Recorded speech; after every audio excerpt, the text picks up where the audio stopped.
Welcome back to Twin Oaks Farm Poultry. Thank you so much for joining us on our YouTube channel. We appreciate you being here. And today we're reflecting on the question, who's your farmer? Here at Twin Oaks Farm Poultry, we specialize in producing top quality poultry from small flocks of Cornish Rock Cross meat chickens. We're reflecting on this question, who's your farmer?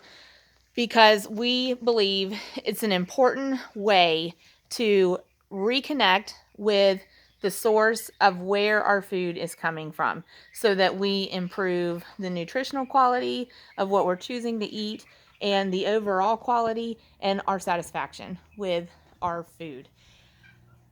This question was important to us anyway. In fact, it was important enough to us that we're trying out some merchandising item prototypes. So it was important enough to us that we had it put on the back of a drinking glass that we're considering, had a sample sent to us. And on the front, we just had Twin Oaks Farm Poultry, Waterford, Ohio put on there. But we wanted to include this question, who's your farmer?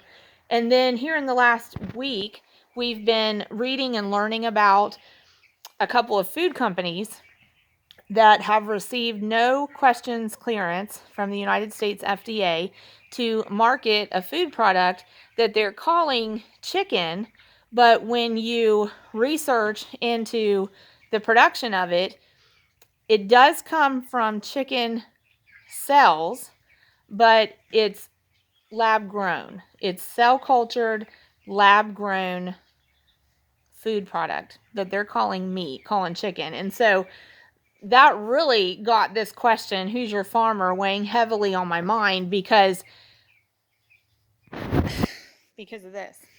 Because when I think about where chicken comes from, that's where chicken comes from. It has to start as a chick that grows into a full-size chicken that you then take to a chicken processor or process yourself. And with minimal processing from raising that animal, you get the meat from it. You get a high protein, quality, ready to cook food product. I would much rather be asking, who's your farmer? Who's my farmer? I'd much rather be asking that than asking, oh, what lab was my food grown in? That just isn't appealing. It's disturbing because again, it's that disconnect. It's that very pervasive disconnect of where food really, really comes from. And when that disconnect is so pervasive, our observation is that we end up choosing inferior foods over superior foods, either out of scarcity or convenience, or the fact that those inferior foods are formulated to override our logic of what's good for us and appeal to our feeling of our taste buds, what just tastes good. It's not filling us up, it's not satisfying us, and our household is just as prone as any household to falling into that trap. But when we consider this question, who's your farmer, that leads us right back to connecting with the source of where our food's coming from and connecting with having really high quality food that's going to satisfy us, be good for us nutritionally, and fill us up. So a couple of statistics I want to share with you too while we're having this reflection. According to the American Farm Bureau Federation, first of all, less than 2% of the American population is involved as a non-corporate entity producing food. So basically less than 2% of the American population is a farm or ranch involved in producing food. And if you take all of those farms, ranches all together, some are big, some are small, but if you take them all together on average, each farm or ranch is feeding 166 people annually. So we can ask that question, who's our farmers? And we can reach out and seek producers in our local areas and really connect to the source of where our food is coming from. And that's our goal with that motto, that question, who's your farmer? Our goal is just to have a starting point, to ask a question, start start conversations, start discussions in our families, our households, our circles of friends, that we're going to go from that starting place, that question, who's our farmers, to that experiencing this feeling, this aha moment where we're sitting down at our dinner table, we've got our dinner plate, we're looking at what's on our plate, and we have this moment where we say, wow, I know where all of this food came from. I know the farmers that produced it. And we're connected again to that food. And when we do that, I really do believe that three things are going to happen. I believe the nutritional value of what we choose to consume is going to increase.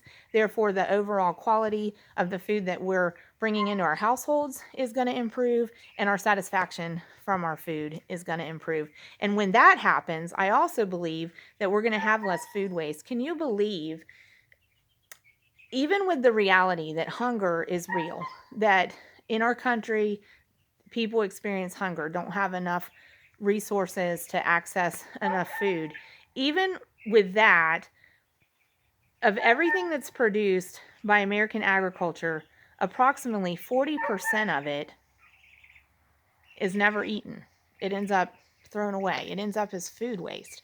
And in our households, that percentage is about 25% of the foods that we purchase, that we spend hard-earned money on to buy, end up as food waste. Now, some of that could be spoilage. Obviously, in that case, that food needs thrown out. If it's spoiled, it's questionable. We don't want to make ourselves sick by eating it. But some of it is just food that we maybe selected an inferior food at the time because of their, scarcity or convenience, or like there just wasn't a superior option available. And then when it comes down to eating it, we realize we don't even want that. So we throw it out. So if we get back to this question, who's our farmers? I believe we're going to seek out